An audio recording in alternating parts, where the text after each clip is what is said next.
If you've been following the details of Wednesday's budget, you may have noticed a change to what's called agricultural property relief. And it will make a difference to family farms like this one up and down the country, and in particular in our part of Warwickshire. And you may think to yourself, well, I can't see how that affects me. Or you may think, well, if farmers are going to pay more tax, they can probably afford it. Well, first of all, on affordability, the truth is that many farms don't make a great deal of profit. Last year and the year before, something of the order of 50% of farms in this country made less than £50,000 profit. So this is a change that will be difficult to afford for many farms. And on the question of how it affects all of us, we all care about food security and we all care about keeping food prices low.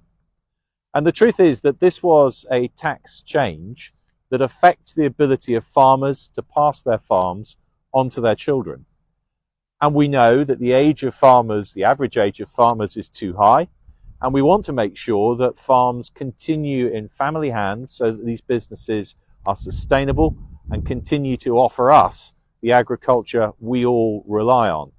Anything that makes that harder, anything that disincentivizes young people staying in farming is bad news for all of us.